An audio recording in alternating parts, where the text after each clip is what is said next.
Hi, everybody. Celia Waterhouse here. Thank you so much for joining us here at OnPoint Mentors. Today, we have one of our special mentors, Manisha Pattani. Manisha is a consultant who comes from the technology and professional services industry. Now, she specializes in setting and implementing the strategic direction of service and transition management. Wow, Manisha, welcome. Thank you, Julia. It's my pleasure to be here. I'm just impressed reading your bio here. Um, anyways, I have just one question for you today. Of course, I'll probably have a lot of other questions some other day, but today, just the one question. So, if you could share one piece of advice on how to help your clients manage their emotions in this divisive world, what would it be? Great question, Celia. One piece of advice to help clients manage their emotions. Well, I think it all really just comes down to focus in my experience. And I'll tell you what I mean. You will have probably heard of the saying, energy flows where attention goes. Yeah. And when I first heard that, I was like, wow, that is so impressive. And I used to keep saying that in my mind over and over again. But I didn't really know what it meant. But it just, it was just so cool to say it. And of course, over time, how I've come to understand it is, I think it probably took me close to about a couple of years to really understand focus. And I'll tell you what I mean. So, on the face of it, you think you want, focus, as it implies, it's where you're focusing. But yes, you do understand that. And I think, or at least in my experience, I understood it quite intellectually. So I understood it as focus and what you're focusing on.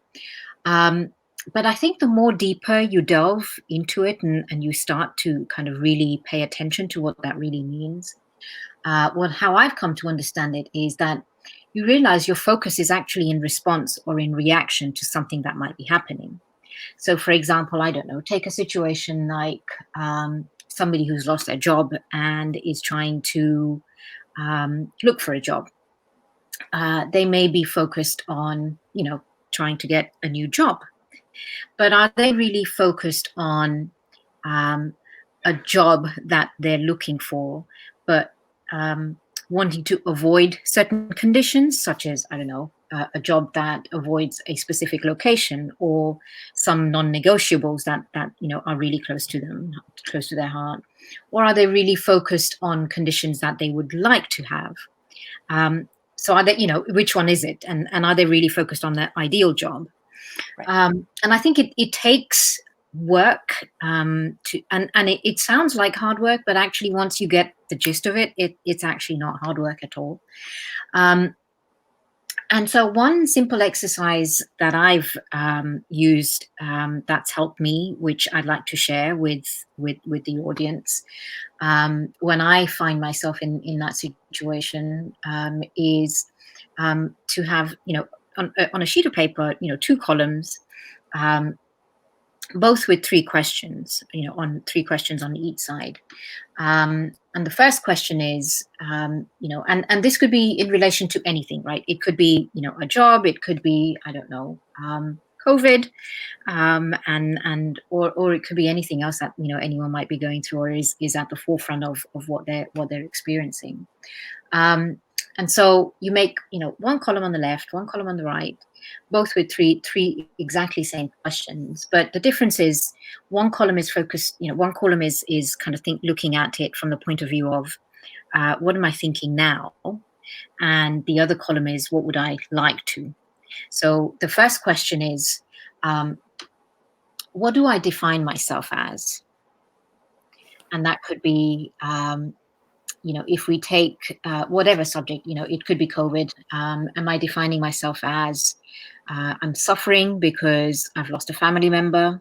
Or is it that I'm angry and frustrated because I can't go out to the supermarkets or, go to the shopping malls and meet my friends for coffee?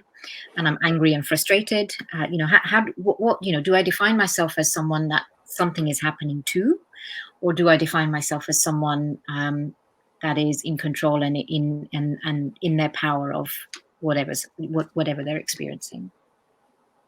So that would be the first question, and you kind of make a note on both sides. The second question is, how do I feel, or what emotions do I feel? So on the left-hand side, are you frustrated, or sad, or angry, or happy? And on the other side, you write, what you would like to be. So would you like to be happy? Would you like to be elated? Would you like to be fulfilled? Would you like to be satisfied? How do you define yourself? If you are in this position, or if you are in position, on the right-hand side, what's the difference? And then the last column is, where is my focus, right? Are you focused on what you really want, or are you focused on what you don't want? So are you focused on the right job, or are you focused on the wrong job?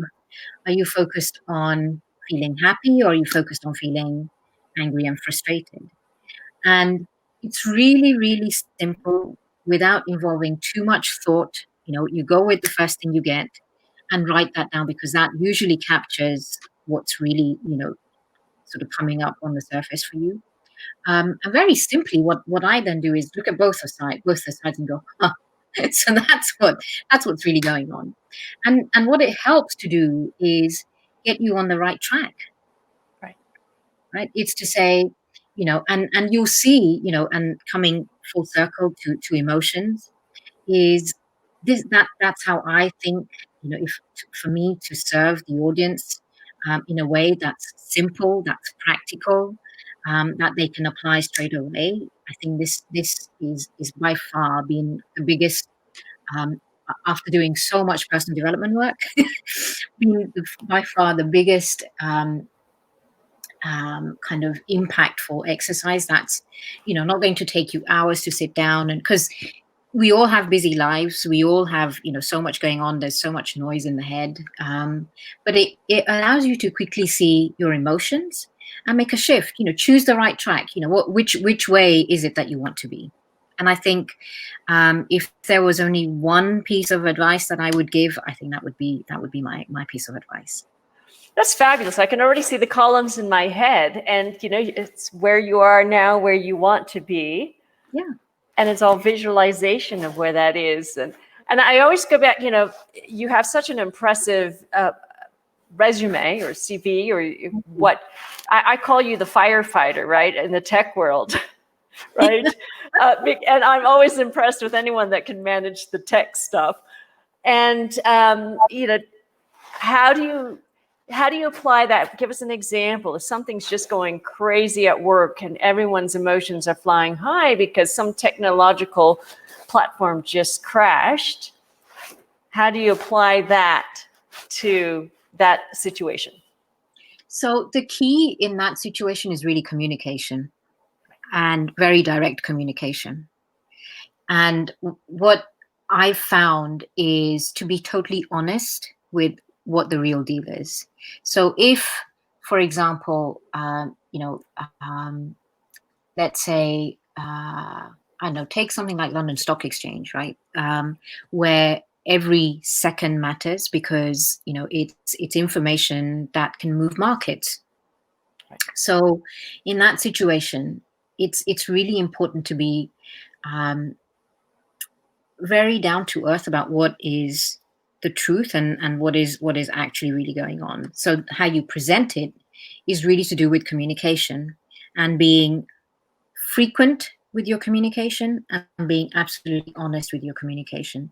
And those are the two things that I've done throughout my whole career, where, as you say, it's usually firefighting, right? In managing teams, in managing your clients, in managing business relationships, it is all about communication, and you're dealing with people. If you we all have, I think I once heard John talk about, bullshit meters, and we all have bullshit meters. You bullshit someone, they'll know. And especially when, the pressure's really high, the stress levels are high, and in that situation, the key, in my experience and in my view, is communication. And it's, of course, you need to have that relationship with your client, and you build that over time. But what I found is you can, that rapport and that trust is easily built if you can be upfront and honest about, well, look, it's not, it's not the end of the world. We will get the system back up and running.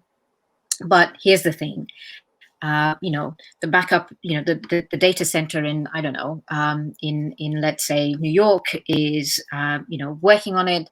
However, we're looking for a backup in London, but the backup is where the problem is. So, and it's really just giving them the full story, right? And sort of saying, well, these are the options that, and usually I use three options. So they can see, the kind of chronological order of, well, if A doesn't work, we'll go to B. If B doesn't work, we'll go to C. And the timeline for that is, let's say, an hour. And within that hour, we will send you 3 communication updates. So therefore, again, my simple rule is to work with 3s. So 3 communication updates. And therefore, no one feels the urge to say, I haven't heard back, what's really going on. And so you feel you're in control, and they feel they're receiving. And it's that fair exchange, and it brings emotions out of it again, because it just, it's super simple, and it just, takes that pressure, that stress, and the emotions out of the equation. That's fantastic. Thank you so much for sharing that piece. Again, I always think of you as the firefighter at work and thinking, how does she stay so calm? Celia, I now need to start going to work with a firefighter hat on my head. Anyways, I want to thank you for being on the summit with us, and no doubt we will have a longer conversation about firefighting. And I know that's not the right term to use right now with all the fires, the literal fires going on.